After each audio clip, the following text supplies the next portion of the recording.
কালিৰ দিনটোত মহানগৰীৰ জটিয়াত যি চাঞ্চল্যকৰ ঘটনা সংঘটিত হ'ল, অৰ্থাৎ এজন কিশোৰক গাখীৰ চুৰ কৰাৰ অপৰাধত গণপ্ৰহাৰৰ বলি হ'ল। আৰু সেই যিজন কিশোৰ চকু মুখমণ্ডলৰ কথাই কওক, শৰীৰৰ বিভিন্ন ঠাইত তেওঁ আঘাত পাইছিল। আৰু এতিয়া সেই যিজন কিশোৰ, সেই কিশোৰজনক কালি চিকিৎসালয়ত ভৰ্তি কৰোৱাৰ পাছত লৈ অহা হৈছিল ঘৰলৈ। আৰু মই বৰ্তমান সেই কিশোৰজনৰ বাসগৃহত আছোঁ আৰু অকণমান কথা পাতি চাব বিচাৰিম কিশোৰজনৰ লগত।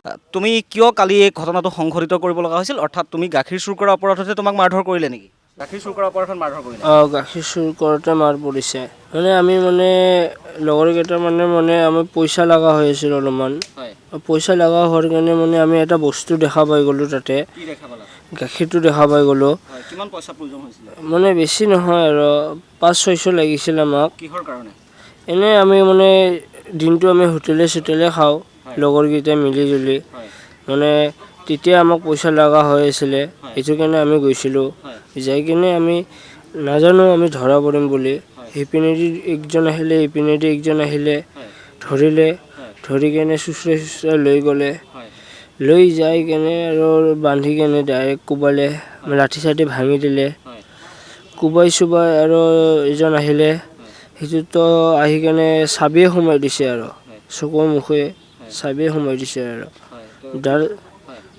দাদাজনক কৈছোঁ, আপোনালোকক পইচা লাগে, কিবা লাগে দিম। গাখীৰৰ কিমান পইচা হৈছে আমিতো লোৱাই নাই এতিয়ালৈকে। হাতত আমি বেছি নহয়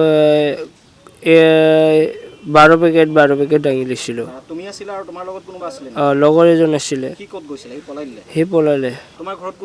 মোৰ ঘৰত মা দেউতাই আছে। একমাত্ৰ পুত্ৰ। মই 10লৈকে কৰিছিলোঁ। তাতে ৰাতিপুৱা পইচা নাছিলে আমাৰ হাতত। সেইখিনি লৈ কেনে আমাৰ পইচা হাতত 2-এটা পইচা আহিলে হয়।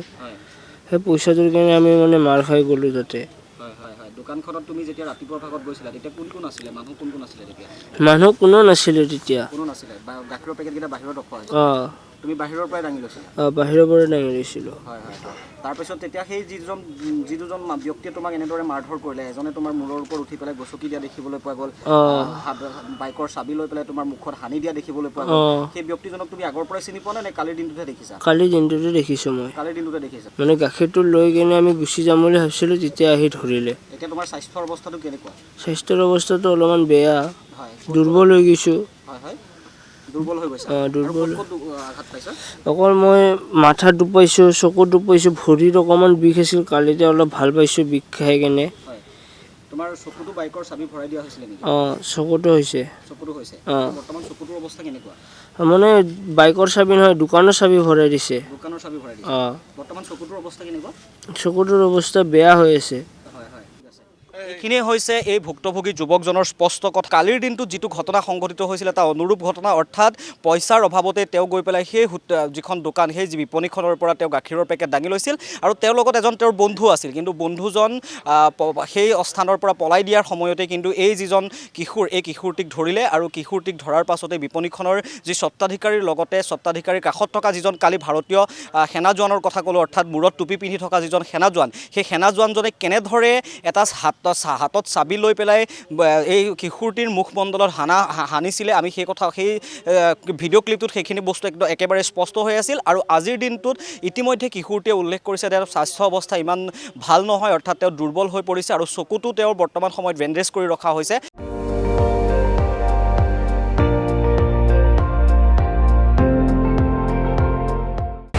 আপুনি চাই আছে ND24, সৰ্বশ্ৰেষ্ঠ নহয়, সৰ্বোত্তমৰ দৌৰ।